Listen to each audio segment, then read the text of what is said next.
पूरा का पूरा। देखो मैं पढ़ाता हूँ ज्योग्राफी,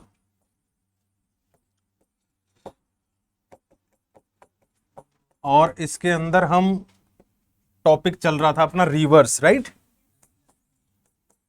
रिवर्स यानी नदियां, भारत की, विश्व की बाद में पढ़ेंगे। और इसको हम वैसे बोलते हैं ड्रेनेज सिस्टम, अपवाह तंत्र, यानी पानी किधर से कहां बहता है वो अपवाह तंत्र है। प्रसारण चल रहा है कहीं दूर, हाँ। ठीक है, स्पीकर नहीं, स्पीकर की क्या जरूरत है इतनी सी क्लास के अंदर। तो नदियों में कहां तक हो गई थी अपनी? अरे बोल दो ना, लास्ट रिवर कौन सी पड़ी थी यार वो। कॉन्टिनेंटल क्या रिवर होती है, वो शेल्फ है। नर्मदा और ताप्ती रिवर्स के बारे में पढ़ रहे थे, ठीक है। ये क्या है?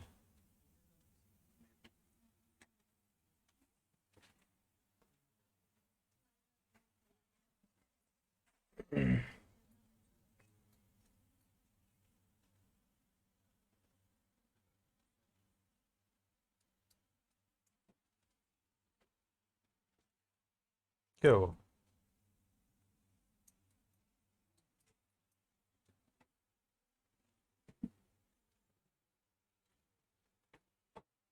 एक सेकंड,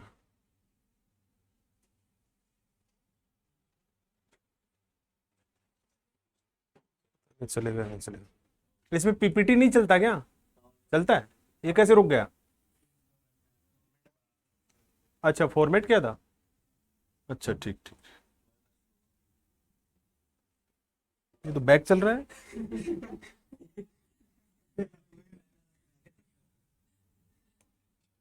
चलो अपना वैसे ही काम करते हैं। तो नर्मदा और ताप, तो किसका खुल रहा था वो, इसका नहीं खुल रहा है, ऑनलाइन हो रहा है। छोड़ो छोड़ो छोड़ो, सबसे पहले हमने शायद नर्मदा और ताप्ती रिवर्स का अलग से फोटो भी बनाया था या नहीं बनाया था? ठीक है, आगे लिखो। महानदी हो गई, महानदी, महानदी हो गई, नहीं हुई होगी। लिखो महानदी। साउथ इंडियन रिवर्स में अगली नदी है महानदी।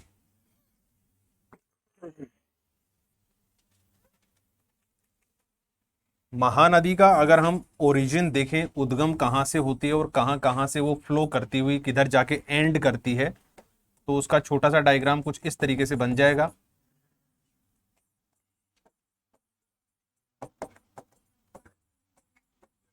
छत्तीसगढ़ और ओडिशा, टू स्टेट्स के अंदर बहने वाली ये नदी है, छत्तीसगढ़ और ओडिशा में। ऐसा एक डायग्राम ड्रॉ कर लो छोटा सा। छत्तीसगढ़ में वो प्लेस है जहां से इसका ओरिजिन होता है। ओरिजिन मीन्स रिवर का स्टार्टिंग पॉइंट, उद्गम दंडकारण्य प्लेट्यू।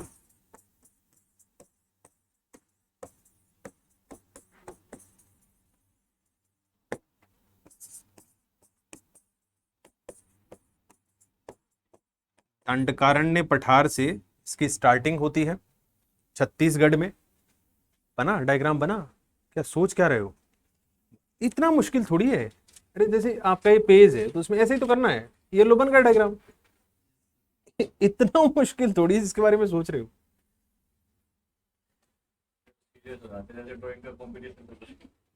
नहीं तो इतनी भयंकर ड्राइंग थोड़ी है।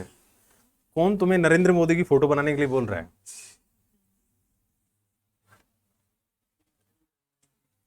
इसके बाद ओडिशा में इस रिवर पर है एक dam,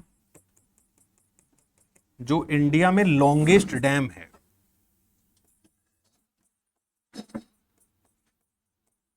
Hirakud dam. Hmm,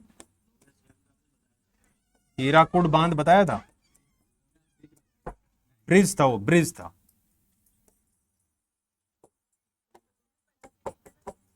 longest dam of India, Hirakud, Bharat का सबसे लंबा बांध।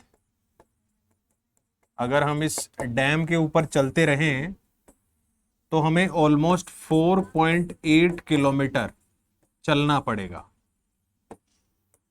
4.8 किलोमीटर डैम की लेंथ, रिवर के रास्ते में दीवार बनी हुई है 4.8 किलोमीटर लॉन्ग, हीराकुड। तो ये है इंडिया का लॉन्गेस्ट डैम, सबसे लंबा बांध, हीराकुड।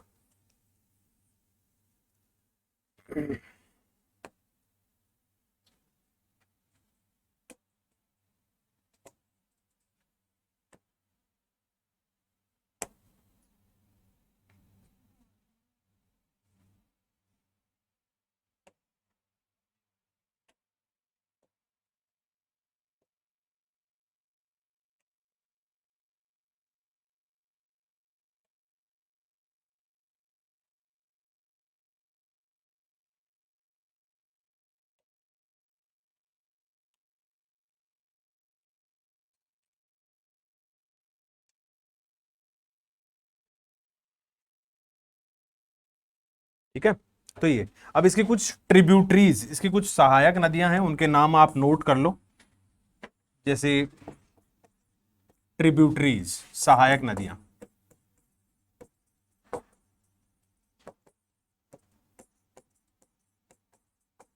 जो इसकी सहायता करती हैं, पानी इसमें लाकर ऐड करती हैं और रिवर को बड़ा बनाती है।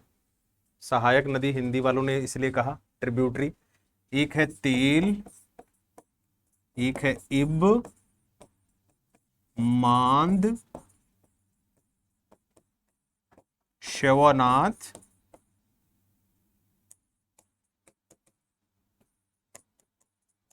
शिवनाथ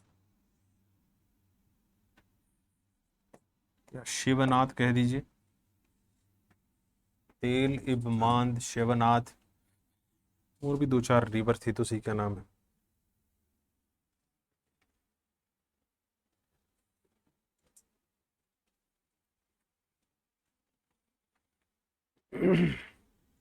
तो ये है महानदी। नाम महा, नदी महा है या नहीं वो अलग बात है, डैम जरूर महा है। हो गया कंप्लीट। इधर लेट चालू हुआ काम, कोई ना नकल मार लेना उधर से। नेक्स्ट, गोदावरी।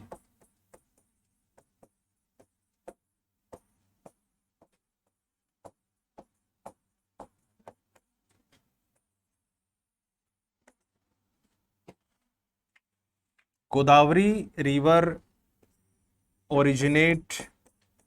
originates from काल सुबई पीक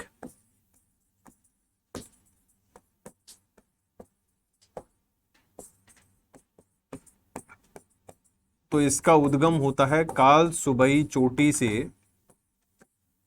काल सुबई चोटी से वेस्टर्न घाट महाराष्ट्र। जगह का नाम है काल सुबई पीक और है कहां पर, तो आप कह सकते हैं वेस्टर्न घाट,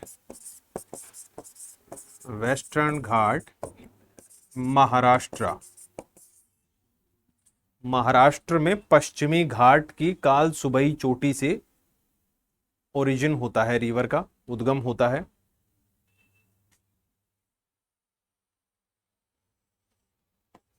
आफ्टर ऑल ये रिवर भी बे ऑफ बंगाल में जाकर एंड करती है।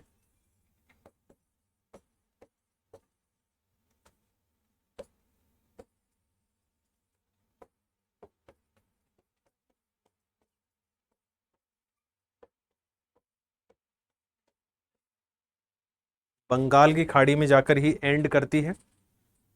इसकी अगर कुछ ट्रिब्यूटरीज की बात करें तो there are many tributaries like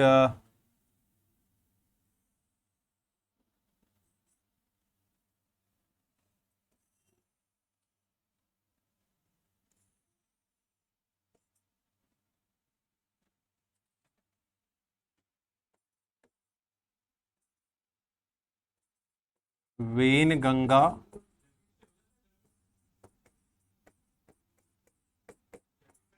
Wardha,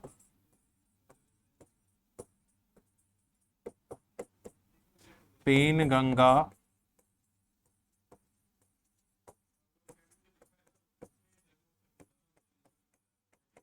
Penganga, यहां पर इसे कहते हैं प्राणहिता,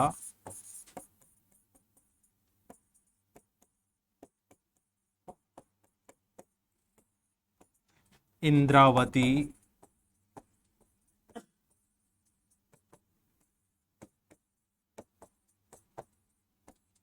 इंद्रावती, इधर से एक मर्ज करती है रिवर मंजरा,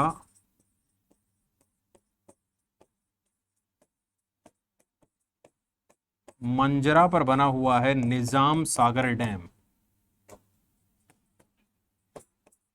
तेलंगाना के अंदर।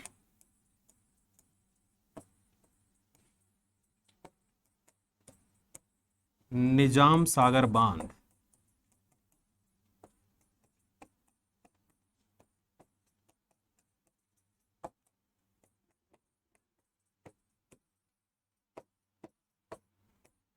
निजाम सागर डैम, तेलंगाना।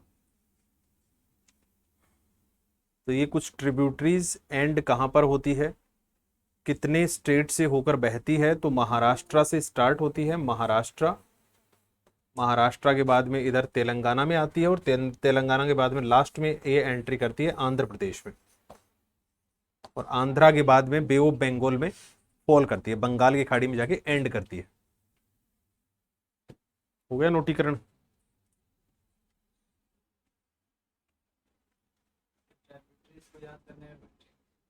दो दो एक दो बार देखो फोटो को, फोटो में इसलिए बनवा रहा हूँ कि लिखा हुआ ना थोड़ा बोर करता है दोबारा देखते हो, फोटो देखोगे अच्छा इधर वेन गंगा इधर पेन गंगा है, दो तीन बार फिर एग्जाम में वो रिकॉल हो जाता है अपने आप, क्योंकि रिटर्न एग्जाम तो है नहीं हमारी, तो ऑब्जेक्टिव एग्जाम है।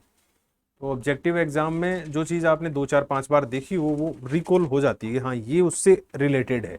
जब हमने गोदावरी का फोटो देखा था उसमें प्राणहिता ऐसे कुछ वेनगंगा पेनगंगा इंद्रावती मंजरा थी, ठीक है, शायद याद आ जाए, आना तो चाहिए। नमस्ते जी।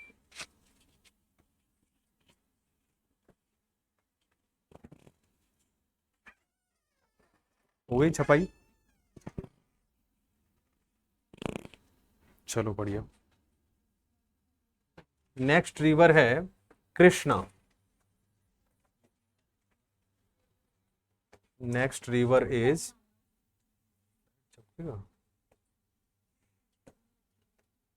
ये लाइट ज्यादा चमक रहा है, दिख रहा है ये लाइट, ये चमक रही है लाइट, दिख रही है, पक्का दिख रही है? ये लो वाइट कर देता हूँ। चलो अगली नदी देखते हैं। ओए, झूला लटक गया। हाँ कृष्णा।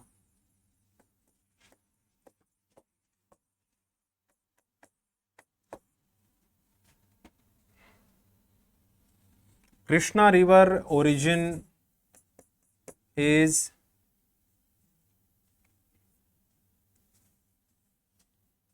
महाबलेश्वर पीक,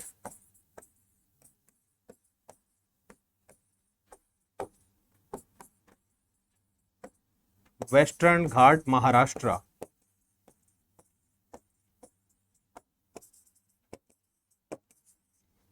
तो चोटी का नाम है महाबलेश्वर,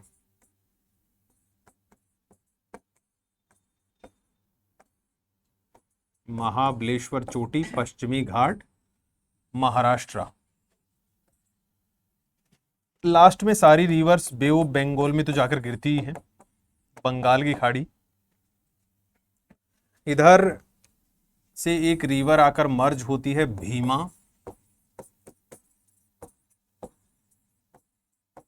और इधर से आती है मूसी।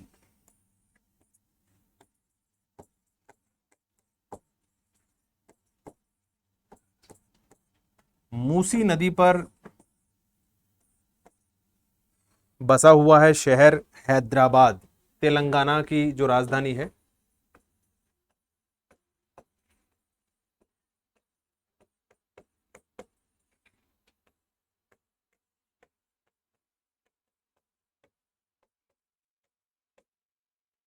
हैदराबाद शहर। इधर साउथ से चलने वाली बहुत सारी रिवर्स हैं जो इसमें मर्ज होती हैं एक के बाद एक, जिनमें से कुछ दो तीन रिवर्स का नाम, जैसे एक है कोयना,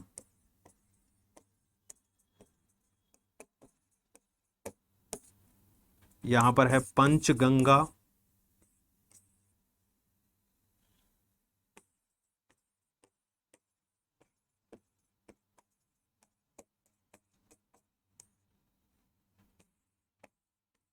घट प्रभा,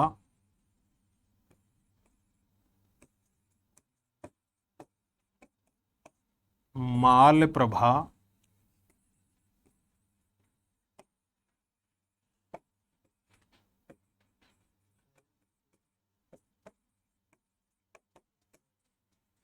और तुंगभद्रा।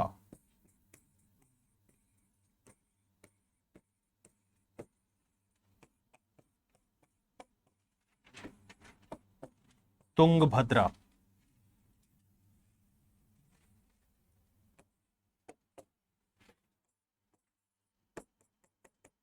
इधर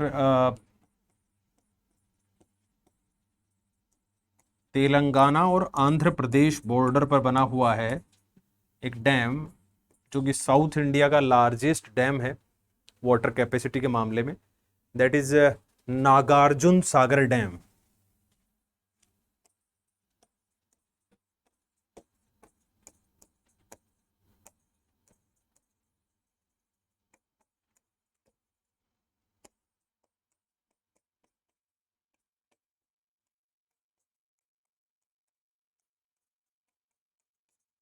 नागार्जुन सागर बांध कृष्णा नदी पर, तेलंगाना आंध्र प्रदेश बॉर्डर पर, on the border of Telangana and Andhra Pradesh. तो ये कुछ इसका origin, tributaries and one dam.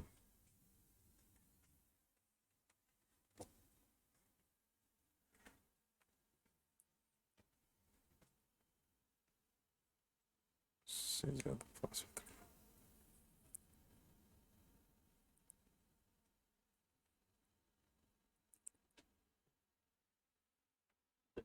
Koyna, Panchganga, Ghataprabha, Malaprabha, Tungabhadra. Koyna river पर वो डैम है कोयना, महाराष्ट्र में, जिसकी वजह से कहते हैं कि वेस्टर्न घाट के आसपास अर्थक्वेक भी देखने को मिला था, भूकंप। बड़े जो बांध होते हैं वो कई बार रिजर्वायर अर्थक्वेक का कारण बन जाते हैं।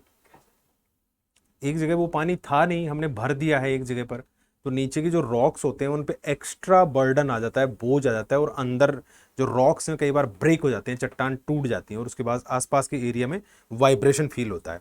तो large reservoirs are also become the cause of earthquakes. बड़े जो डैम हैं वो भी कई बार भूकंप का कारण बन जाते हैं।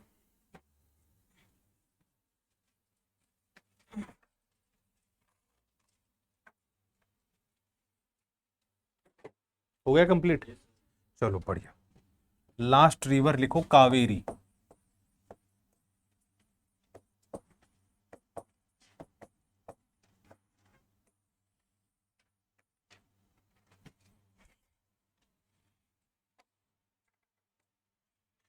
Kaveri river origin is Brahmagiri हिल,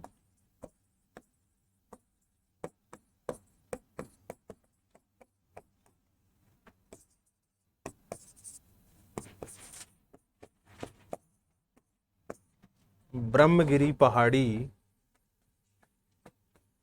वही वेस्टर्न घाट, पश्चिमी घाट के अंदर ही, लेकिन स्टेट है इस बार कर्नाटका। पश्चिमी घाट में कर्नाटक से स्टार्ट होती है।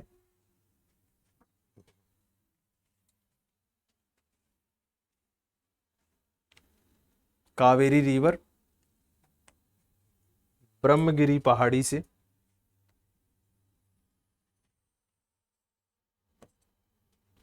बहती हुई ये भी जाकर फॉल करती है बे ऑफ बंगाल में।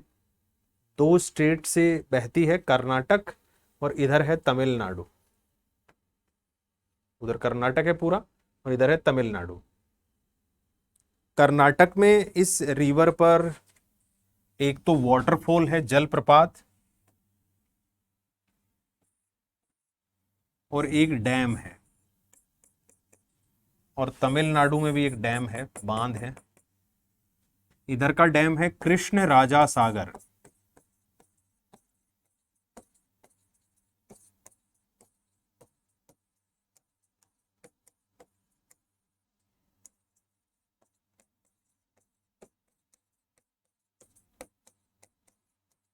कृष्ण राजा सागर बांध, कर्नाटका, कावेरी रिवर, कृष्ण राजा सागर डैम।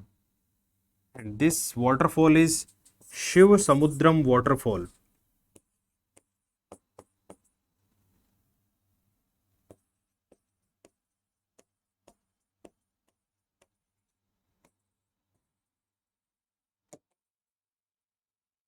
शिव समुद्रम जलप्रपात, शिव समुद्रम जलप्रपात। ये दोनों कर्नाटक के अंदर हैं और एक डैम है तमिलनाडु में, मेट्टूर डैम।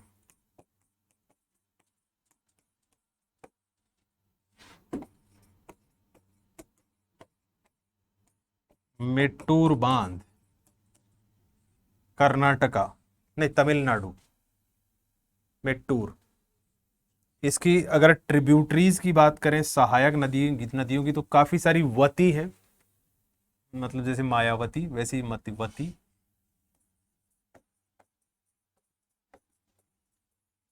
हेमावती,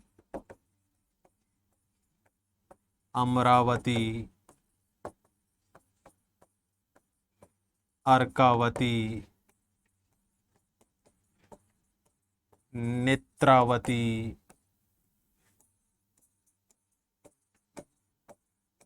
सुवर्णावती,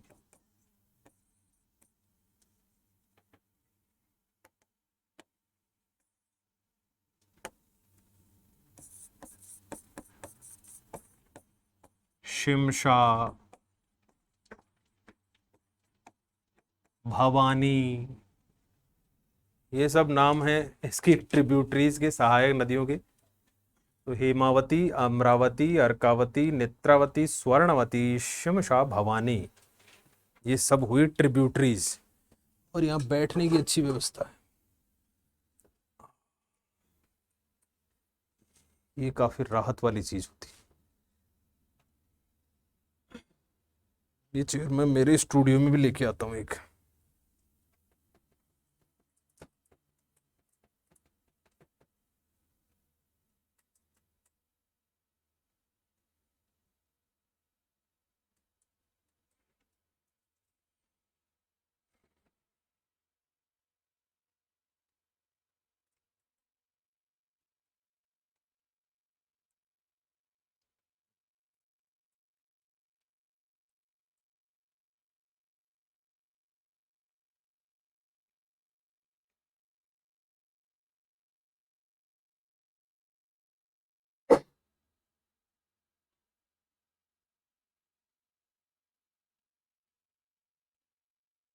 हम्म आ वैसे साउथ इंडिया की सारी रिवर्स सीजनल हैं, एक सीजन में बहती हैं और उसके बाद में बंद हो जाती हैं, क्योंकि रेन से ही वाटर मिलता है। बाकी कोई ग्लेशियर वगैरह तो है नहीं जो पिघलेगा उसको पानी मिलेगा। जैसे हिमालय की रिवर्स को 12 महीने पानी मिलता रहता है, स्नो मेल्ट होती रहती है और पानी प्रोवाइड होता रहता है। लेकिन साउथ इंडिया में ये एक ऐसी रिवर है जो पेरेनियल रिवर है। Kaveri is only perennial river of south India. Kaveri is only perennial river of south India. Kaveri दक्षिण भारत की एकमात्र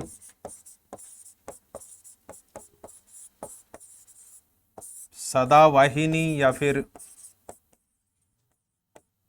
सदा नीरा नदी है। दक्षिण भारत की एकमात्र सदावाहिनी या फिर सदा नीरा नदी है।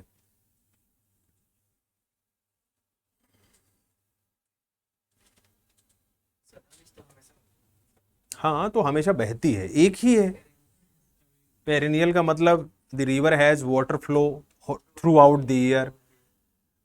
सीजनल रिवर वो हुई जो 2-4 महीने बहती है, फिर उसमें पानी नहीं है। अब इसमें कहाँ से आया वहां पर पानी? हमने मॉनसून पढ़ा है, इंडियन मॉनसून रेन वाला टॉपिक कंप्लीट हो गया या नहीं पढ़ा अभी? रेन टॉपिक, अच्छा न्यू हो, पुराना वाला कोई भी नहीं है। आप तो शुरू से ही हो शायद क्लास में, आप नहीं, आप बाद में आए थे। ठीक, कोई बात नहीं। हाँ, नहीं किया ना, चलो उसी से समझ में आएगा। नेक्स्ट टॉपिक लिखो, रेन, यानी वर्षा, और साथ साथ करना ह्यूमिडिटी, आर्द्रता।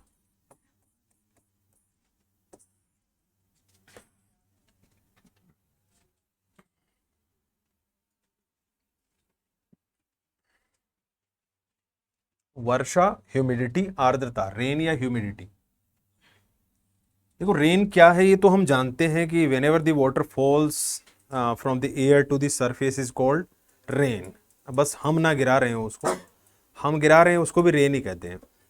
जी हाँ, छत से अगर बारिश बारिश करोगे आप गिराओगे पानी, that is also called rain, means water fall, पानी गिर रहा हो उसको रेन कहते हैं, in the form of droplets. अब बारिश कैसे होती है उस तक पहुंचने से पहले और कब होगी, इसके लिए हमें ह्यूमिडिटी का नॉलेज होना जरूरी है। अगर ह्यूमिडिटी का नॉलेज नहीं है तो हम नहीं बता पाएंगे कि आज रेन होगी या कल होगी या कब होगी या कितनी होगी, कुछ भी पता नहीं चलेगा। तो सबसे पहले ह्यूमिडिटी मेजर करने के तरीके लिखो। 3 types to measure the humidity. आर्द्रता मापने के 3 प्रकार। 3 types to measure the humidity. आर्द्रता मापने के 3 प्रकार।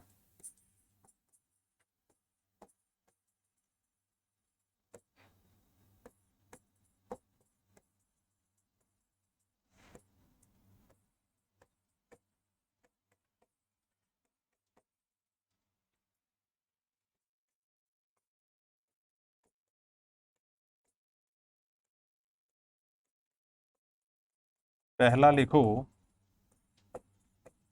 एब्सोल्यूट और एक्चुअल ह्यूमिडिटी, निरपेक्ष या वास्तविक आर्द्रता। एब्सोल्यूट और एक्चुअल ह्यूमिडिटी, निरपेक्ष या वास्तविक आर्द्रता। इसको रिप्रेजेंट करने का फॉर्मूला होता है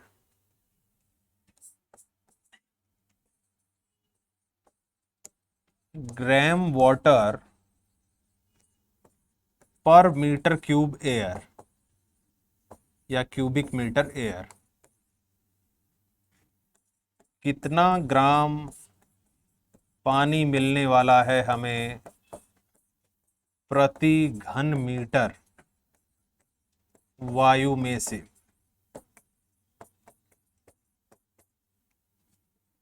एक क्यूबिक मीटर एयर है हमारे पास 1111 क्यूब। क्यूब का मतलब आप जानते हैं, मैथ्स पढ़ते हैं। तो उसको अगर हमने बिल्कुल चिल कर लिया, ठंडा कर लिया, हवा को ठंडा करने से क्या होता है, उसमें से पानी निकल जाता है, ह्यूमिडिटी छोड़ देती है वो। जैसे एयर कंडीशनर में भी हम एक पाइप लगाते हैं साइड से ना, क्योंकि एयर को ये ठंडा करता है, और जैसे जैसे हवा ठंडी होती है वो अपने मॉइस्चर को वाटर में कन्वर्ट कर देती है। आर्द्रता होती है ना उसके अंदर, भाप होती है, वो पानी में बदल जाती है। अगर हमने वो ड्रेन पाइप नहीं लगाया तो सारे कमरे में पानी भर जाएगा इधर उधर। पाइप लगाना जरूरी है क्योंकि ये ठंडा कर रही है एयर को। तो अब हवा को जैसे ही हम ठंडा करेंगे, कूल डाउन करेंगे, बिल्कुल कूल चिल कर लेंगे, तो उसमें पानी, वाटर वेपर जितना भी होगा ना, वो वाटर में कन्वर्ट होकर हमें मिल जाएगा कि उसके पास कितना पानी है। तो सिंपली अगर एक क्यूबिक मीटर एयर में से हमने अगर पूरा वाटर निकाल लिया, पूरा पानी निकाल लिया, तो हम कहेंगे कि उसमें इतना ग्राम पानी निकला। इसको क्या बोलेंगे हम? Absolute humidity 1 cubic metre air का वाटर को बोलते हैं। यहां पर एयर का टोटल वेट चेक किया था हमने, हवा में कितना वजन था उसमें चेक किया कि नहीं किया? नहीं किया। हमें तो ये पता कि सिलेंडर में हवा भरी हुई है, उसमें कितनी है क्या पता। तो क्या उसी सिलेंडर में एयर का मास अलग अलग हो सकता है? हाँ हो सकता है, क्योंकि gases can be compressed very easily. बहुत आराम से कंप्रेस किया जाता है गैसों को। जैसे आप एलपीजी की बात करते हैं, एलपीजी सिलेंडर में 1 किलो गैस भी हो सकती है। अगर केवल शक्ल देख के ले लें हम, इसलिए कहते हैं ना कि सिलेंडर लेते वक्त उसका वजन जरूर कीजिए। इसका मतलब गैस अलग अलग हो सकती है, उसमें 1 किलो भी हो सकती है, 2 किलो, 5 किलो, 14.5 किलो गैस आती है उसमें। 14.2 kg गैस आती है स्टैंडर्ड सिलेंडर। खाली सिलेंडर का वजन होता है 14-15 किलो के आसपास, और गैस भी उसमें उतनी ही होती है। तो टोटल 30 kg के आसपास वजन होता है उसमें। टोटल वेट करोगे तब उसमें टोटल लिखा होता है कि इतना वजन होना जरूरी है, सिलेंडर का इतना है, गैस का इतना है। तो यहां पर टोटल एयर का हमने वजन नहीं, केवल वॉल्यूम देखा है। अगर गैस का भी वजन निकाल लें अलग से कि 1 किलो एयर के अंदर कितना पानी है, तो उसको कहते हैं स्पेसिफिक ह्यूमिडिटी। स्पेसिफिक ह्यूमिडिटी दूसरा लिखो तरीका मेजर करने का, स्पेसिफिक ह्यूमिडिटी यानी विशिष्ट आर्द्रता। विशिष्ट आर्द्रता, बस इसमें डिफरेंस केवल इतना ही होगा कि हमने वाटर तो उससे लिया ही है एयर से, पर 1 kg एयर। यहां पर हमने हवा जो है ना वजन तोल कर ली है इस बार। ग्राम जल प्रति किलोग्राम वायु। 1 किलो एयर में से कितना पानी निकला। थोड़े से स्पेसिफाई हो गए, थोड़े से विशिष्ट हो गए कि इतनी 1 क्यूबिक मीटर में तो गैस कितनी भी हो सकती है। वो आधा किलो भी हो सकते हैं, 10 ग्राम भी हो सकती है, या 5 किलो भी हो सकती है। सिलेंडर पता नहीं कितना मजबूत हो, उसमें कितना प्रेशर से भर रखा हुआ आपने पता ही नहीं चलेगा। तो फिर क्या करें, ऐसा करते हैं 1 किलो एयर ले लेते हैं। वो किसी भी कंडीशन में दुनिया में कहीं पर भी जाओगे तो वो 1 किलो ही रहेगी, उसका तो अमाउंट चेंज नहीं होगा। लेकिन आप गर्मी के दिन में एयर को उस कंटेनर में भरेंगे तो बाहर डेंसिटी कम है, उसका वजन कम निकलेगा। सर्दी के दिन में उसी कंटेनर में भरोगे तो आपको ज़्यादा वजन निकलेगा, क्योंकि डेंसिटी ज़्यादा होगी। ठंडी हवा कंप्रेस्ड होती है, गर्म हवा जो होती है वो एक्सपेंडेड होती है। तो उसी क्यूबिक मीटर में वजन अलग अलग हो सकता है एयर का, लेकिन 1 किलो लिया है तो अब कोई दिक्कत नहीं है। इन दोनों तरीकों से इसका बिल्कुल भी पता नहीं चला कि कब होने वाली है, क्या होने वाली है, बारिश होगी या नहीं होगी, कोई आइडिया नहीं लगता इन दोनों फॉर्मूला से। एक तीसरा फॉर्मूला है जिसको हम कहते हैं रिलेटिव ह्यूमिडिटी। थर्ड लिखो तीसरा, रिलेटिव ह्यूमिडिटी।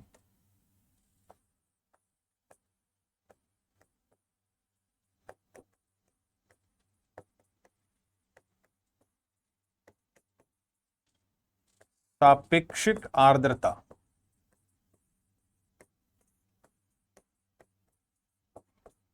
सापेक्षिक आर्द्रता,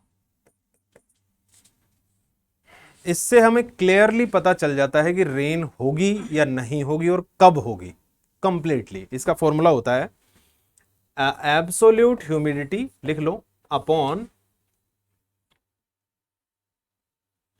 यानी निरपेक्ष आर्द्रता बटे एब्सोल्यूट ह्यूमिडिटी अपॉन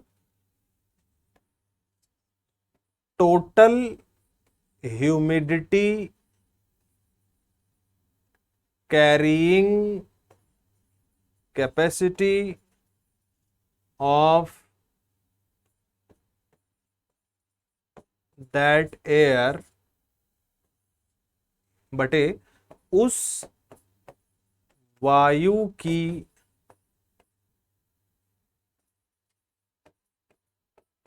कुल आर्द्रता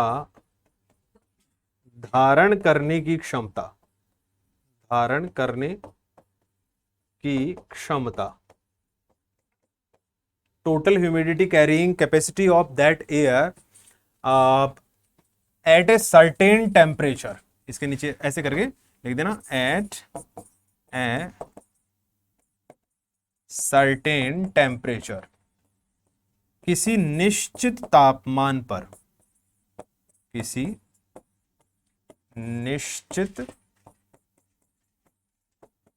तापमान पर, मल्टीप्लाई बाय 100। ये होता है फॉर्मूला रिलेटिव ह्यूमिडिटी का, मल्टीप्लाई बाय 100, ठीक है, गुणा 100।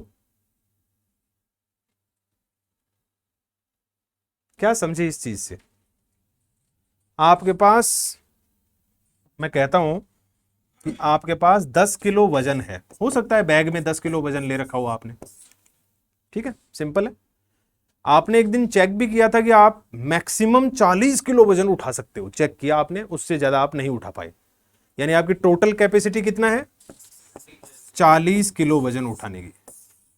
आपकी एज कितनी है? आप कहोगे मेरी एज तो अभी 20 ईयर है, तो मैं उसको कह देता हूं कि 20 डिग्री सेंटीग्रेड टेम्परेचर है, ऐसा क्या बोल देते हैं।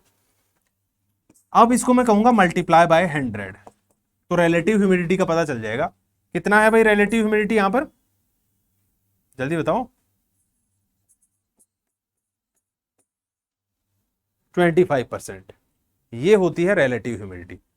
एयर के पास कितना पानी है और उसकी टोटल कैपेसिटी कितना है, इसका कंपैरिजन है बेसिकली। ये तुलना है कि आपने कितना वजन उठा रखा है और कितना आप टोटल कैरी कर सकते हो, इन दोनों का रिलेशन है। रिलेटिव का मतलब ही क्या होता है? रिलेशन, दो चीजों के बीच में रिलेशन दिखाई देख रहे हैं। तो ये अब, हाँ, तो मल्टीप्लाई बाय 100 करने का मतलब ही क्या होता है कि परसेंटेज में शो करना चाहते हैं हम, ठीक है। तो मतलब फ्रैक्शन को अगर आप मल्टीप्लाई करते हैं तो वो परसेंटेज में आ जाता है। एक चीज और, देखो अब यहां देखो, मैंने यहां क्या लिखा? At a certain temperature, it means the total humidity carrying capacity of air depends on the temperature. ये निश्चित रूप से तय है कि एयर का टेम्परेचर हमें यह बताएगा कि वो कितना वाटर कैरी कर सकती है। As higher the temperature of air, the water vapour carrying capacity will be higher. जितनी आपकी यूथ एज होगी उतना ज्यादा वजन आप उठा सकते हैं। बच्चा 10 साल का भी बहुत ज्यादा वजन नहीं उठा सकता। वृद्ध हो गया है 70 से 75 80, वो भी बहुत ज्यादा वेट नहीं उठा सकता। लेकिन एक 35 30 या 40 या 25 ईयर एज जो पर्सन है वो मैक्सिमम वजन उठा सकता है। मींस हम बात कर रहे हैं मैक्सिमम यूथ जो फोर्स होता है ना, उसकी बात कर रहे हैं हम। तो यहां भी एयर का यूथ फोर्स क्या होगा? टेम्परेचर। जितनी गर्म हवा उतनी ताकतवर, क्योंकि वाटर वेपर बनने के लिए भी तो टेम्परेचर चाहिए ना, भाप बनने के लिए तापमान चाहिए। तो आप लिखिए as higher the temperature of air, वायु का तापमान जितना अधिक होता है, as higher the temperature of air, higher the water carrying capacity.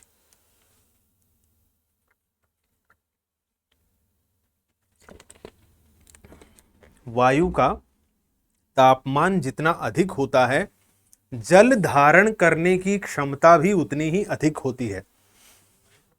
Higher the water carrying capacity, as higher the temperature of air, higher the water carrying capacity. वायु का तापमान जितना अधिक होता है, जल धारण करने की क्षमता भी उतनी ही अधिक होती है।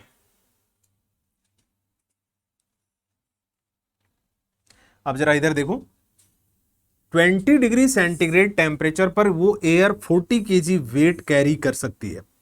अगर वो एयर सरफेस से ऊपर गई तो ठंडी होगी या गर्म होगी? ऊपर जाकर सरफेस से ऊपर हवा चली जाए तो ठंडी होगी या गर्म होगी वहां पर जाकर? फिर तो हिल स्टेशन ज्यादा गर्म होने चाहिए। हिल स्टेशन ठंडे क्यों हैं? तो नीचे रहते हैं ना। अरे रुको तो सही, मैं कह रहा हूं यहां से एयर वहां जाकर वो और गर्म होगी या ठंडी हो जाएगी, मैं ये कह रहा हूं। ऑब्वियसली ऊपर जाकर एयर एक्सपेंड होती है, गर्म होने से ही ऊपर जाती है। तो गर्म कहां से होती है? सरफेस से। एटमोस्फेयर टॉपिक पढ़ाया होता है यार आप लोगों को। मैंने कहा था कि सरफेस से हीट अप होने के बाद में एयर एक्सपेंड होना चाहती है, फैलना चाहती है। एयर को गर्म करोगे तो फैलना चाहेगी। अब वो एक्सपेंड होना चाहती है तो उससे ऐसी जगह जाना आसान होगा, मतलब ऐसी जगह जाकर एक्सपेंड होना आसान होगा जहां एयर प्रेशर कम हो। Near the surface the air pressure is very high, air is very thick, बहुत घनी हवा है यहां पर। ऊपर बहुत ही थिन एयर है, बहुत हल्की हवा है। मैंने आपको एक और सेंटेंस लिखाया था जिनको पढ़ाया कि अगर हम टोटल एटमॉस्फेयर की बात करें, that is up to 16,000 kilometre from the sea level. यहां से 16,000 किलोमीटर ऊपर तक हवा है। 16,000 किलोमीटर कहां आएंगे सोचो। लेकिन और फिर अर्थ का सरकमफेरेंस इतना बड़ा और वहां से 16,000 किलोमीटर। अब मैं ये कहता हूं कि मान लीजिए टोटल एयर में वेट है 100 किलो, टोटल हवा है हमारी अर्थ के पास 100 kg, और मैं कहूं कि 99 kg तो केवल 32 किलोमीटर ऊपर तक है। अगर आप 32 किलोमीटर ऊपर चले जाएंगे और उसके अंदर की एयर को देखेंगे तो वो 99% वजन उसका उसी में खत्म। जो वेट होता है ना, मास, द्रव्यमान, 32 किलोमीटर तक 99% वेट, और उसके ऊपर 16,000 किलोमीटर कहां आएंगे? तो हवा है कि नहीं है ऊपर? सवाल तो ये उठेगा, ऊपर हवा है कि नहीं है? इतनी थिन एयर है, उसकी डेंसिटी इतनी कम है, ऐसा लगता है हवा है ही नहीं, एयर है ही नहीं, बहुत है। तो जब जब हवा गर्म होती है वो हमेशा फैलना चाहेगी, कहेगी यहां तो बहुत टाइटनेस है, यहां तो फैला नहीं जा रहा, तो गर्म होती है वो हमेशा ऊपर भागती है और ऊपर भागकर आराम से फैल जाती है। फैलते ही क्या होता है, उसके पास इतना टेम्परेचर था, वही टेम्परेचर इतनी दूर में फैल गया, तो अब आप यहां थर्मामीटर चेक करोगे तो ठंडी लगेगी या गर्म लगेगी? ठंडी लगेगी ना। इतनी सी दूर में जो टेम्परेचर है वो पर यूनिट ज्यादा है, आप जहां टच करोगे वहां टेम्परेचर ज्यादा है। That same temperature expanded in this area, वही फैल गया, तो आप यहां टच करोगे रे ठंडी हो गई, तो क्योंकि पर यूनिट टेम्परेचर डिवाइड हो गया। ठीक है, तो इस तरीके से हवा ठंडी हो जाती है। तो गर्म होने के बाद हवा ऊपर जाती है क्या? इसका हमारे पास कोई सबूत है? फायर फ्लेम को देख लो आप, आग की जो ज्वाला होती है वो हमेशा, स्टीम देख लो गर्म होती है, ऊपर की तरफ जा रही होती है। धुआं देख लो, वो भी गर्म होती है, उस समय ऊपर जाती हुई दिखती तो है। आग खुद जो जल रही है वो ऊपर ही क्यों जा रही है? ग्रेविटेशन की वजह से नीचे क्यों नहीं झुक गई? कभी सोचा है कि ग्रेविटेशन जब हर चीज पे काम करता है तो फ्लेम के पे काम क्यों नहीं कर रहा? जैसे ही हम जलाते हैं, ऐसे कैसे? एंटी ग्रेविटेशनल हुआ ना। कौन सी लाइट? टॉर्च लाइट पे थोड़ी थोड़ी ग्रेविटेशन काम करेगा, लाइट पे थोड़ी ग्रेविटेशन काम करता है। किस पे? लाइट पे क्यों नहीं करता? वो तो फिजिक्स वाले सर से पूछ लेना, मुझे नहीं पता। इसमें कोई मास नहीं होगा ना, इसमें खुद का कोई मास नहीं होगा, ये कोई फिजिकल बॉडी है ही नहीं। वो तो है, वो एक अलग चीज है, बट मेरे हिसाब से इसलिए नहीं काम करता होगा ग्रेविटेशन क्योंकि ये फिजिकल बॉडी है ही नहीं अपने आप में। किसी फिजिकल बॉडी पे काम करेगा ना, फ्लेम इज फिजिकल बॉडी, वो है, कुछ तो है जो जल रहा है वहां पर, दिख रहा है, वो दिखता तो खैर ये भी है, बट स्टिल वो कुछ जगह घेरती है, वो कुछ करती है। लाइट तो कुछ भी नहीं है, वो तो कुछ भी नहीं है मान लो, तो ग्रेविटेशन कैसे काम करेगा उस पर? बस ये तो लाइट ही है ये मान लो बाकी फिजिक्स ज्यादा बेहतर तरीके से समझा सकती है कि लाइट क्या चीज है। उस पर देखो ग्रेविटेशन काम करता है। Obviously flame is very light, बहुत हल्की होती है, बट स्टिल कितनी ही हल्की हो ग्रेविटेशन तो काम करना चाहिए। होता क्या है कि आपने जहां आग जलाई है, सपोज ये फ्लेम है, आपने ये कैंडल स्टिक है, इसको जलाया, ये फ्लेम है, ये जल रही है, इसके नियर भी तो एयर है, यहां एयर है या नहीं है इसके आसपास? Without air fire is not possible, oxygen तो होना चाहिए वहां, वैक्यूम में तो हम आग जला ही नहीं सकते। तो इसका मतलब इसके चारों तरफ एयर है, जहां ये जल रही है वहां बिल्कुल टच है उसको एयर। जो एयर से टच है वो तो बहुत गर्म हो गई होगी, यकीन ना आए तो टच करके देख लो इस फ्लेम को टच करके देख लो, पता चल जाएगा वो गर्म है कि नहीं है तो इसके नजदीक वाली एयर बहुत गर्म हो जाती है और वो तुरंत ही ऊपर भागना शुरू करती है। चारों तरफ से जब एयर ऊपर भाग रही है तो ये साइड में जाएगी कहां? साइड में भी जाता है। जब एक साइड से ज्यादा तेज हवा चलती है ना, लहराता ही नहीं लहराती, फ्लेम लहराती है ना। अब इसको लहराना रोकने के लिए हमने लैंप के ऊपर ग्लास कवर लगा दिया, लगाते हैं ग्लास कवर, लेकिन क्या कभी आपने देखा है उस लैंप के अंदर नीचे छेद भी होते हैं, होल होते हैं, उनकी क्या जरूरत है? अब बताओ, इसका मतलब अगर एयर, उस ग्लास के अंदर की एयर गर्म हुई तो वो तो भाग जाएगी, थोड़ी देर में उसमें वैक्यूम बन जाएगा। अगर और एक्स्ट्रा इंटेक नहीं रखा तो अंदर एयर खत्म और फ्लेम खत्म हो जाएगी, क्योंकि उसको ऑक्सीजन की सप्लाई चाहिए लगातार। इसीलिए हमने नीचे की तरफ उसमें छेद रखे हैं, समझ रहे हो? वो छेद इसलिए है कि गर्म हो गया, हवा ऊपर भाग जाएगी तो नीचे से और मिल जाए उसको, और वो जलता रहे, नहीं तो बुझ जाएगा वो लाइट। तो ये है कारण कि फ्लेम, और जो जितनी तेज हवा होगी, वो फ्लेम होगी बड़ी, उतनी ज्यादा ऊपर। होलिका दहन देखा है कभी आपने? 40-50 फीट ऊपर तक होलिका दहन, किसी कोई छप्पर वगैरह चल जाता है तब देखो कितना ऊपर तक। क्यों भाई? क्योंकि उतनी ही ज्यादा तेजी से एयर गर्म होती है, कितना बड़ा अमाउंट ऑफ एयर एक साथ गर्म हो रहा है, तो वो तूफान की तरह ऊपर भागना शुरू करता है। जो फ्लेम यहां तक चलनी चाहिए थी उसको खींचकर वो उतना ऊपर तक ले जाती है। ठीक है, तो वो स्पीड का भी पता चलता है कि जितनी ज्यादा गर्म होगी एयर उतनी ज्यादा स्पीड से ऊपर भागेगी। तो ये सब कुछ। तो अब मैं कह रहा था कि ऊपर जाकर मान लीजिए एयर ठंडी हो गई, ठंडी हुई तो उसका टेम्परेचर कुछ डाउन हुआ। डाउन होगा तो मैंने कहा कि जितनी गर्म हवा उतनी ज्यादा कैपेसिटी। अगर उसका टेम्परेचर डाउन होता है तो उसकी कैपेसिटी भी कम हो जाती है। यहां का रिजल्ट बताओ जरा क्या हुआ। 30, 10 for 30 is equal to 100 for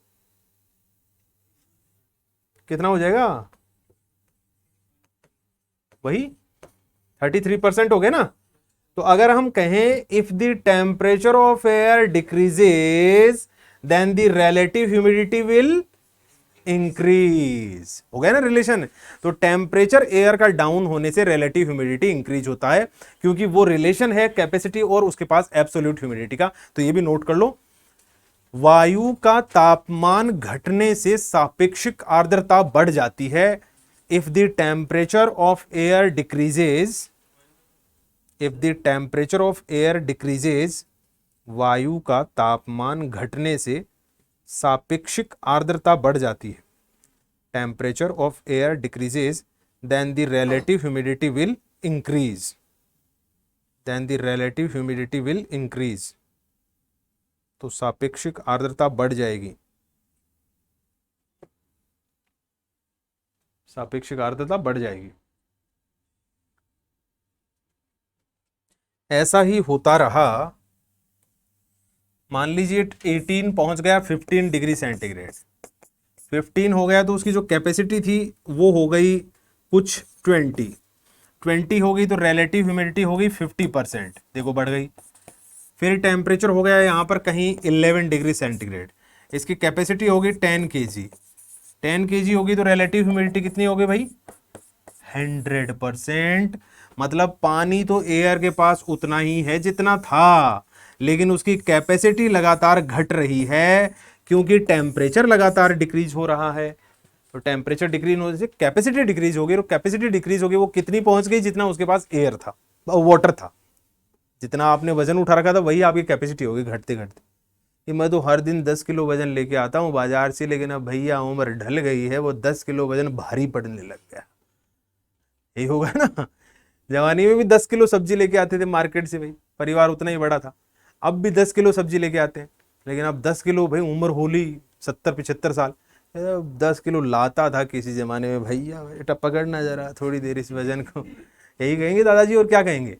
तो वही बात हो गई, एयर कह रही है कि 10 किलो वजन था मेरे पास, लेकिन थोड़े देर पहले मेरी कैपेसिटी बहुत थी और ये वजन मेरे को कुछ भी नहीं लग रहा था, लेकिन अब जो है मेरी उम्र ढल गई है, मतलब टेम्परेचर कम हो गया है और मेरी कैपेसिटी उतनी ही हो गई है जितना वेट है।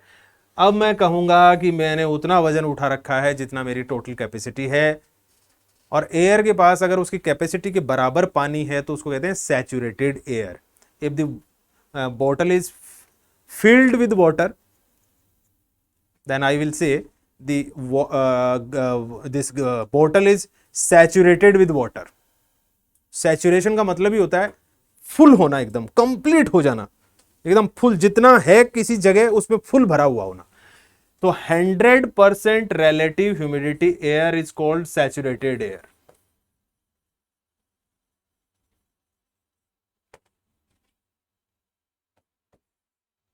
100% सापेक्षिक आर्द्रता वाली वायु को संतृप्त वायु कहा जाता है। 100% रिलेटिव ह्यूमिडिटी एयर, लिख लो इसको भी नोट कर लो, 100% relative humidity air is called saturated air. 100% सापेक्षिक आर्द्रता वाली वायु को संतृप्त वायु कहा जाता है,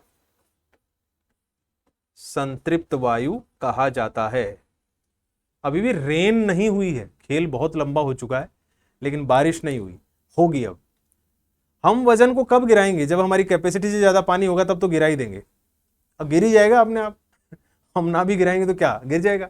तो देखो अब क्या है यहां पर 10 kg upon 10 kg multiply by 100 is equal to 100%, ऐसा ही हो रखा है ना।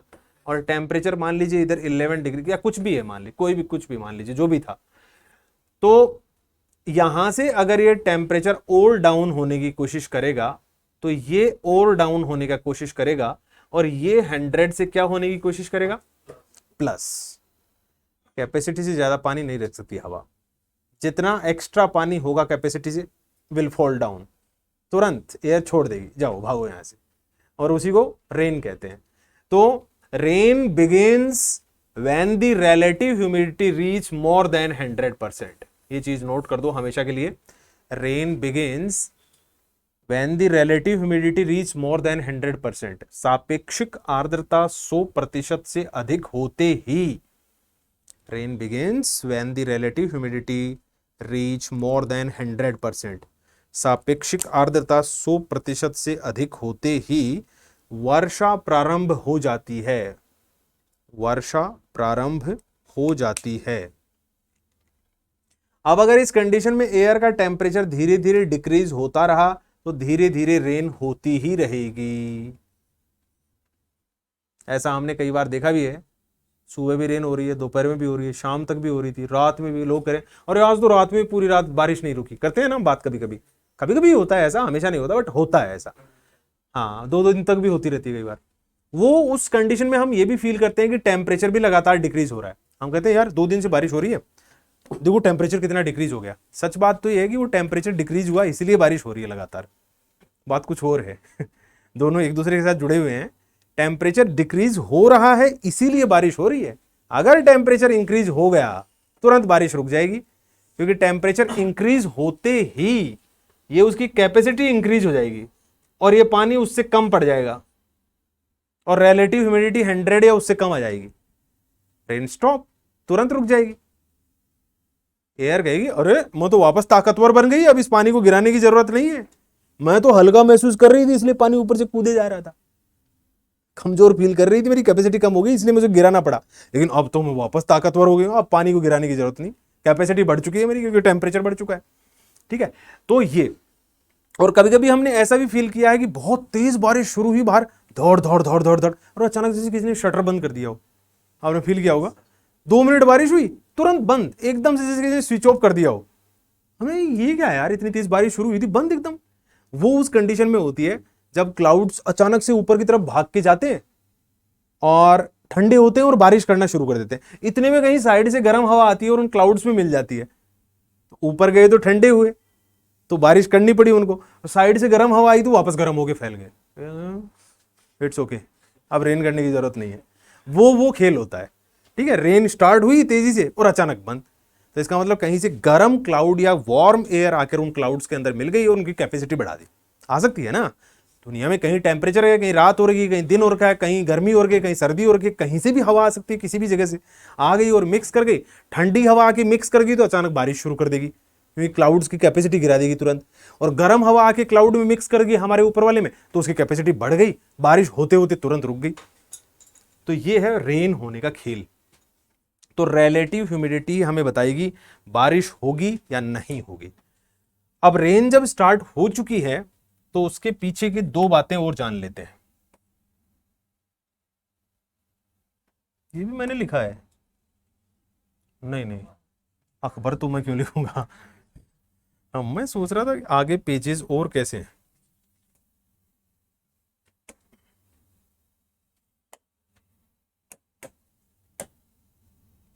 चलो ठीक है, हाँ यहां पर 2 चीजें हम नोट करेंगे। पहली, relative humidity is 100% plus, right? Along with the temperature of air is plus degree centigrade.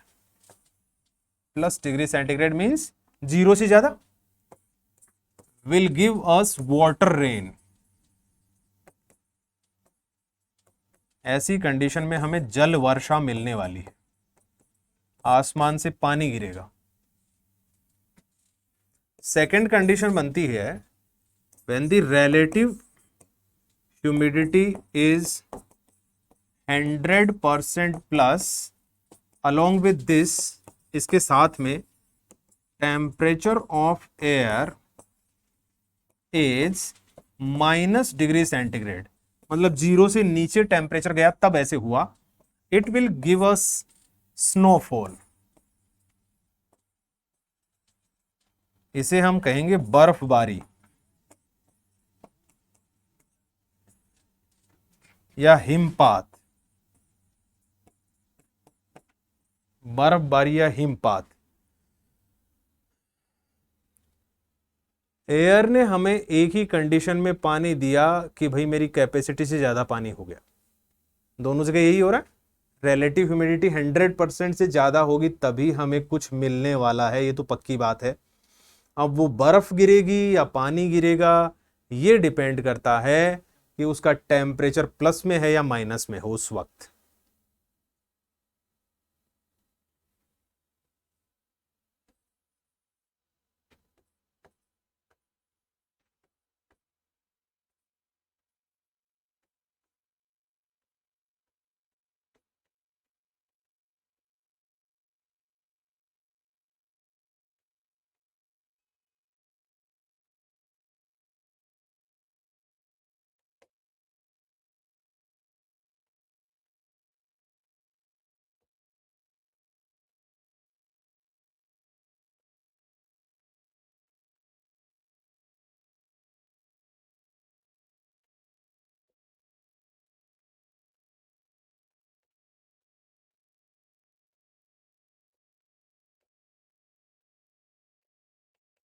It is opposite process of sublimation.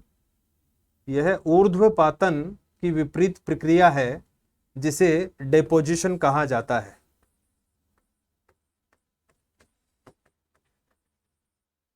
और इसे जमाव क्रिया कहा जाता है।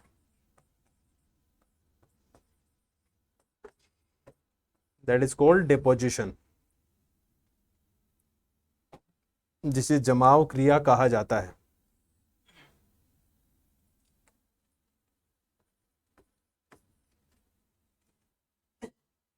क्या होता है सब्लिमेशन? गैस में कन्वर्ट हो जाना और गैस से सॉलिड में हो जाए डायरेक्ट, तो वो क्या हुआ? Deposition, right. तो क्या यहां गैस से सॉलिड में कन्वर्ट हुआ है? Yes, clouds are just in gaseous form, water vapour is also in gaseous state, and we see the snow that is in solid state, वो ठोस है। तो इसका मतलब क्या हुआ? एटमॉस्फेयर में जो गैस थी उड़ रही थी वो डायरेक्टली सॉलिड में कन्वर्ट हो गई, तो ये सब्लिमेशन है।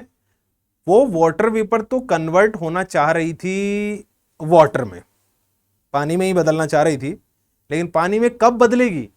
जब रिलेटिव ह्यूमिडिटी 100% से ज्यादा होगी तब। लेकिन पता चला जिस वक्त 100% से ज्यादा हुई रिलेटिव ह्यूमिडिटी तब एयर का टेम्परेचर माइनस में था, तो वाटर वेपर डायरेक्टली स्नो में कन्वर्ट हो गई, एकदम जम गई, उड़ते उड़ते अचानक जम गई। और इसीलिए तो स्नोफॉल बर्फ नहीं होती। स्नो इज नॉट बर्फ, आइस नहीं होती वो। आइस और स्नोफॉल में डिफरेंस है। किसी का सिर फूटा है आज तक स्नोफॉल में? अगर चला गया तो बाहर। लेकिन ओले गिर रहे हो तब जरा बाहर घूम के दिखाओ, टकला टूट के हाथ में आ जाएगा, इधर से छिल जाएगा एकदम। पेड़ पौधों की छाल छिल जाती है, देखा है कभी? जब ओले गिर रहे हो उसके बाद में जरा ट्रीज वगैरह को देखो आप, उनमें स्पॉट बन जाते हैं बहुत सारे। उनकी जो वो होती है स्किन, क्या बोलते हैं उसको? ट्रीज की जो स्किन होती है उसको बार्क बोलते हैं। हाँ, वो एकदम उसकी वजह से, फ्रिक्शन की वजह से एकदम खत्म हो जाती है, छिल जाती है जगह जगह से। और वैसी ही हालत हमारी हो, इधर जो ऐसे लड्डू मिलेंगे, जिधर आगे गिरेगा उधर लड्डू फूल जाएगा ऐसे, वो होती है ice. But snowfall is not ice. ऐसे कैसे हुआ? वो हल्की कैसे है इतनी? क्योंकि वो वेपर था, उड़ रहा था और उसी कंडीशन में फ्रीज हो गया। मतलब वो जिसे कहते हैं ना, कॉन्सेंट्रेटेड नहीं हो पाया। वो पानी बनेगा तो पानी का बर्फ बनेगा ना, तो वो सॉलिड हो जाएगा बढ़िया वाला। लेकिन जब आप वेपर का ही स्नो बना दोगे, आइस बना दोगे, तो वो तो एकदम फैली फैली सी है और वहीं जम गई, पानी बनने से पहले ही जम गई। तो उसके बीच में एयर मॉलिक्यूल्स बहुत सारे हैं। बात यह है कि स्नो के बीच बीच में खाली जगह होती है और एयर मॉलिक्यूल्स होते हैं, इसलिए वो हल्की होती है। इधर आके बाल में अटक जाती है, इधर आके इधर लाके पता चला इधर चिपक गई, पत्ती के ऊपर ही रुक गई, देखते हैं आप, हर जगह अटकी हुई मिलेगी। फिर ज्यादा हो जाती है तो फिर क्या होती है, धीरे धीरे ऊपर से वेट की वजह से वो कंप्रेस्ड होती है और अंदर की एयर निकल जाती है और फिर वो हार्ड स्नो बन जाती है, फिर तो आइस बन जाएगी वो। लेकिन ऊपर से गिरते वक्त तो वो किसका नतीजा है, डिपोजिशन का। तो गैस सीधी ही सॉलिड में चेंज हो गई। ओला बनता है, वो कैसे बनता है वो भी बताऊंगा, ऐसे कैसे बता दूंगा, पहले टाइम आएगा अभी बेसिकली चलो बता देता हूं। ओला गोला बनने की प्रोसेस क्या होती है, जब साइक्लोनिक विंड वेलोसिटी होती है, यानी बहुत तेजी से एयर ऊपर की तरफ भाग रही होती है, जब गोल गोल हवा घूमती है ना, तो वो उसके पास एक ही ऑप्शन बचता है, ऊपर भागना। साइक्लोन्स तो पढ़ाए हैं मैंने, आपको तो पढ़ाए हैं शायद, आपको ही पढ़ाऊंगा साइक्लोन्स, जिन्होंने बंद नहीं पढ़ा है। ऐसी कंडीशन में क्या होता है, सपोज इस हाइट पर जाकर ऊपर एयर भाग रही है और इस हाइट पर जाने के बाद उसकी रिलेटिव ह्यूमिडिटी हो गई 100% से ज्यादा, रिलेटिव ह्यूमिडिटी हो गई 100% से ज्यादा, और टेम्परेचर था प्लस में। सपोज टेम्परेचर था यहां एयर का 5 डिग्री सेंटीग्रेड। यहां पर छोटी छोटी वाटर ड्रॉपलेट्स बनेंगी या फिर आइस बनेगा, वाटर ड्रॉपलेट्स बनेंगी, but the force of air is very high from the surface. धरातल से हवा इतनी ताकतवर ऊपर जा रही है कि उन छोटे वाटर ड्रॉप्स को नीचे नहीं गिरने दिया और ऊपर ले गई।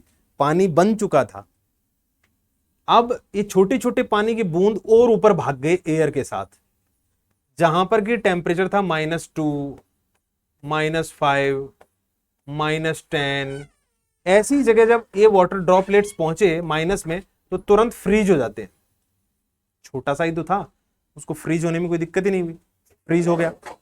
फ्रीज होते ही एक सॉलिड पार्टिकल मिल गया। ये सोचो कि उस जगह वाटर ड्रॉपलेट बनने के लिए या स्नो बनने के लिए भी सॉलिड पार्टिकल्स का होना बहुत जरूरी है, जिनको कहते हैं न्यूक्लियाइज फॉर द वाटर ड्रॉपलेट, यानी जल बूंद के लिए नाभिक की जरूरत होगी और वो सॉलिड होना चाहिए। पानी की बूंद भी नहीं बन सकती अगर सेंटर जो न्यूक्लियाई है वो सॉलिड नहीं हुआ तो। वैक्यूम में या एयर के अंदर आप वाटर ड्रॉपलेट नहीं बना सकते, वाटर वेपर ही रह सकता है। तो बारिश होने के लिए एयर में सॉलिड पार्टिकल्स भी होना जरूरी है, चाहे वो धुआं के हों, धूल के हों, किसी भी चीज के हों। समझ रहे हो बात? तो जैसे ही इतना बड़ा सॉलिड पार्टिकल मिलता है, आसपास की बहुत सारी वाटर वेपर तो इंतजार ही कर रही थी कि कोई सॉलिड पार्टिकल तो मिले, तुरंत चिपक जाए उसके ऊपर, और वो चिपकेंगे माइनस में, टेम्परेचर है वैसे। तो तुरंत जो इतना सा आइस का बॉल बना था, बर्फ का इतना सा गोला बनता है, पानी की बूंद थी वही तो बर्फ बना है, तो इतना सा, उसको इतना बड़ा होने में फ्रैक्शन ऑफ सेकेंड्स भी नहीं लगते।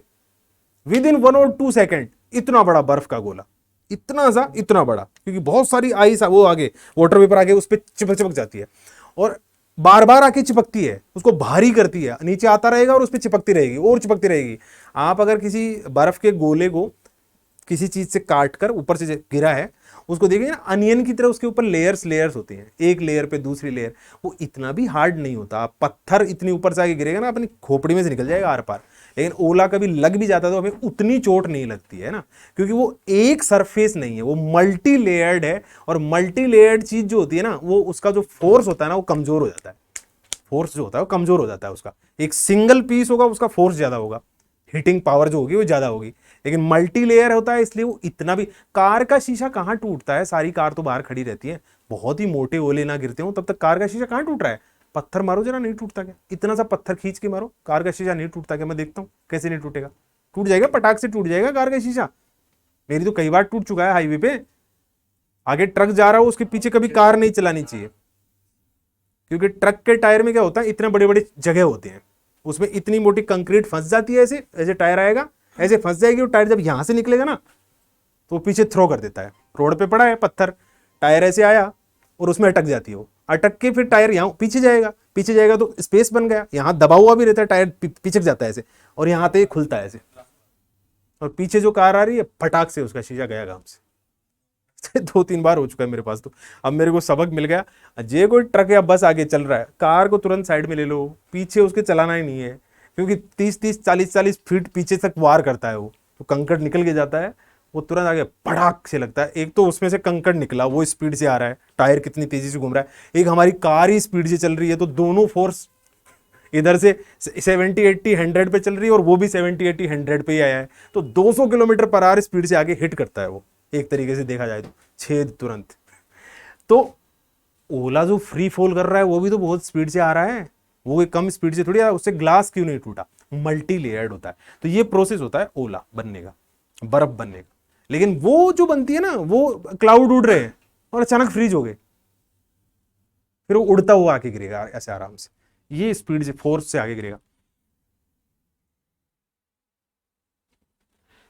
तो ये हुआ रिलेटिव ह्यूमिडिटी। अगली क्लास में जब हम मिलेंगे तो देखेंगे 3 types of rain, 3 types of rain. Exam की डेट्स आ गई या नहीं आई अभी? तय है, फिक्स है? अब यूपीएससी की ये तो फिक्स ही होगी, वो थोड़ी छोड़ता है।